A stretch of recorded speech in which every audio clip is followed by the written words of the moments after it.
Hello and welcome, Motorcycle.com viewers, to Valencia here in Spain. It is the Monday following the MotoGP finale, hence why you see all the crates and boxes and forklifts and things behind me. Everyone's packing up stuff to go home. However, there is a test tomorrow, Tuesday, for the MotoGP riders, so those guys are sticking around. I'm not here for that though, as much as I wish I was here for that. If you don't know, there's a new series that is riding along with the MotoGP, Moto2, and Moto3 riders. It's called MotoE, the all-electric racing bike class, powered exclusively, at least for the next 3 years, by Energica and their Ego Corsa electric race bike. You know, personally, I've been watching all the races and I thought the first one was gonna suck, but it's really entertaining stuff. And today, the Monday following GP at Valencia, I'm a lucky cat because I actually get to test that bike. I get to test one of the MotoE Energica race bikes. So like I said before, they're all the same Energica Ego Corsa race bikes. Michelin tires, the same tires the MotoGP bikes use. There's a standard motor, standard battery, because that is a spec bike from Energica. But look at it, looks pretty cool. Let's go closer and take a look at the actual race bike. So this particular bike you see here is part of the LCR E team. All the bikes for this test are equipped with this just plain black bodywork. Just the day before, they were all wearing their race bodywork, but for the purposes of this test, they changed them all to the black bodywork so that they were all visually identical in photos. You can also see up front we've got the Michelin slick tires, and the rear the accompanying Michelin slick tire as well. Same spec as the MotoGP guys use. You can see the Brembo brakes, the Öhlins suspension. It might be a little bit harder to see the trellis frame, but yes, that is a trellis frame holding the battery and the motor. So there's just a quick look at the bikes. Here's a quick look at the whole paddock area for all the bikes that we're going to be riding today. Right now, let's go inside, take a closer look at the Ego Corsa with all the bodywork off, and maybe we can learn some more about it. So here is the Ego Corsa stripped of its bodywork, and the first thing you see is just that giant battery taking up that centerpiece of the motorcycle. Obviously now you can get a clearer look at the trellis frame that houses the battery, and it can't be overstated. That battery is huge. When I asked Gianpiero Testoni, the CTO of Energica, how much capacity that battery has, he was coy with his answer, but he did say over 20 kilowatt hours nominal capacity. I'm guessing probably more than 24 kilowatt hours max. The motor puts out at its peak over 400 amps, so pretty good amount of draw there. Gianpiero also mentioned to me that the bike makes about 120 kilowatts, which translates to roughly 160 horsepower. The downside here is that the Ego Corsa weighs a hefty 258 kilograms, or for us Americans, that's 568 pounds.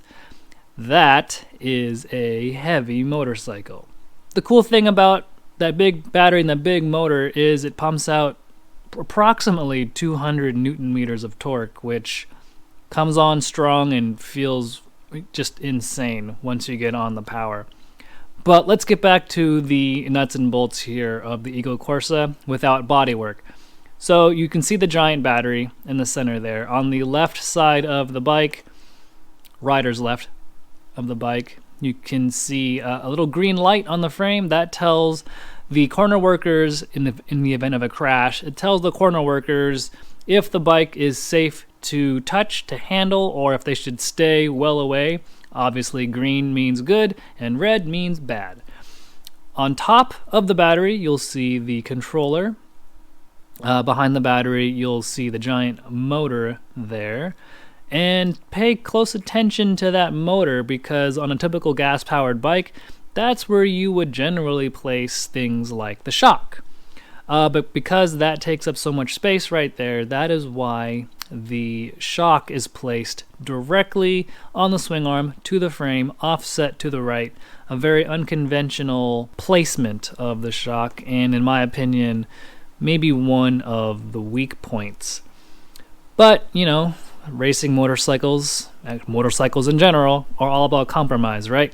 So at least you get this high-performance Öhlins unit of a shock in the rear, equally as impressive Öhlins fork in the front, giant 330mm discs in the front, Brembo brakes, all the usual go-fast goodies.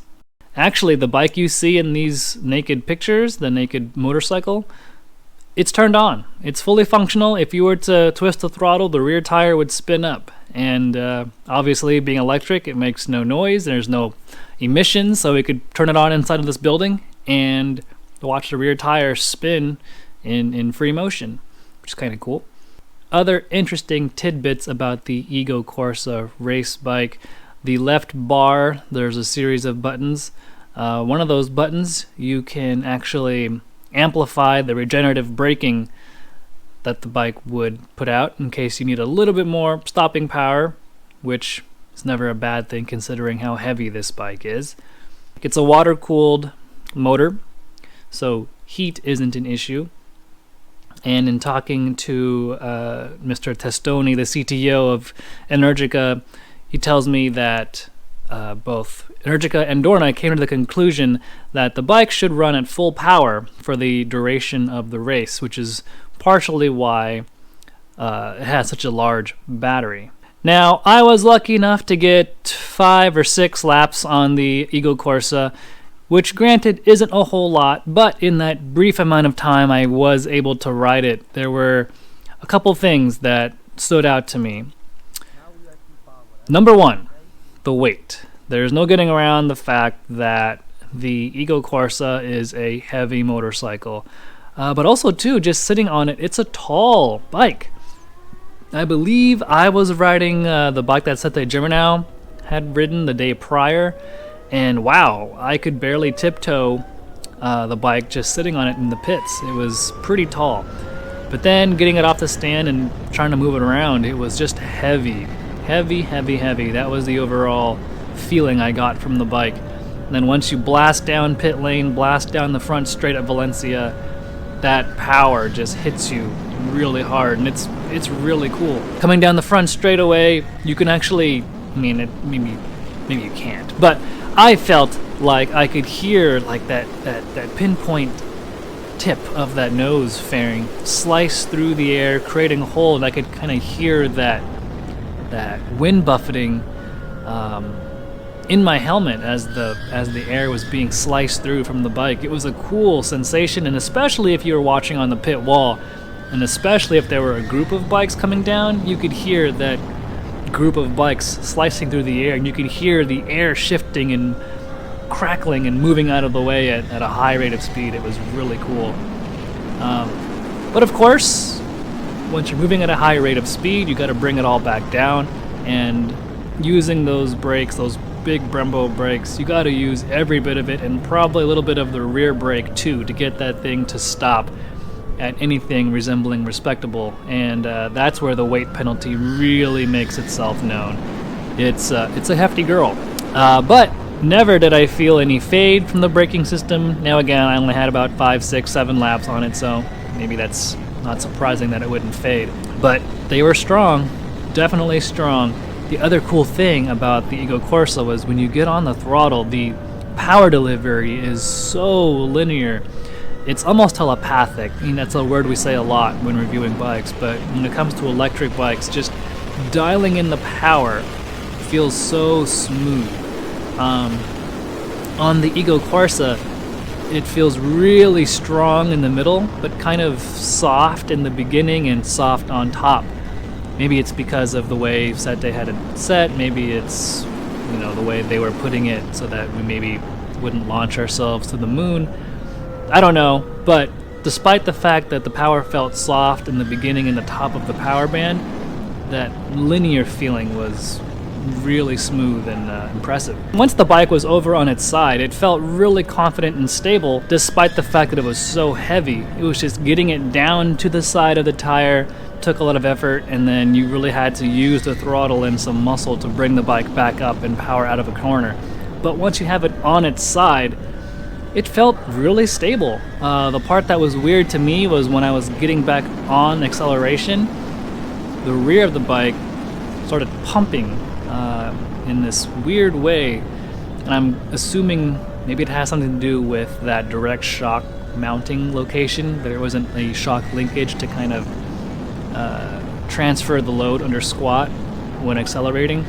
I wasn't quite sure, but that there's a weird pumping sensation when I got on the power on the Ego Corsa, and that was a crazy thing because Testoni told me that the MotoE riders just tend to go flat out as often as they can and steer with the rear of the bike, and so as I'm gradually getting on the power, those guys are just whacking it wide open and letting the bike steer with the rear both on corner entry and corner exit, which was mind-boggling to me, which is why maybe that they didn't feel some of these same sensations that I did. But since I don't have that kind of talent to just steer with the rear, especially on a electric race bike that needs to compete on the MotoGP calendar, I'm not going to go around doing that.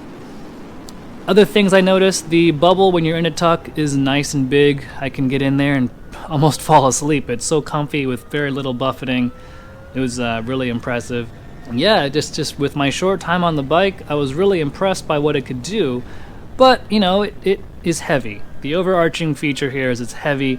And when I asked Mr. Testoni how much battery is left after a race, he told me generally about 40 or so %. And that just seems strange to me because it seems like you're leaving a bunch on the table at the end of a race. And even though he told me the reason for it is because Dorna and Energica agreed to use full power on the bikes for the duration of the race, that's all well and good, but that still didn't answer why the bikes come back with roughly 40% remaining in the battery. You might be able to give a better show if you're able to use the entire battery and have the bikes cross the finish line with about 0% remaining. But we'll see. Maybe part of the updates in further years of the series will be a reduction in weight achieved through a smaller battery, because they realized in Season 1 that they didn't need to use such a big battery. So there's a lot of room for improvement with generations 2 and 3 of the Energica. Mr. Testoni said he would love to see an open championship after this current contract is over, see more bikes from different manufacturers enter the fray, and keep the technological advancements improving. And so, you know, just because Energica has the contract now doesn't mean that they want to have a stranglehold over it, which is cool to see, especially in a budding new series as important as MotoE. So, those are my impressions of the MotoE Energica Ego Corsa race bike. Head on over to Motorcycle.com to catch my written review of the bike. And if you liked this video, click like, subscribe, and I'll see you later.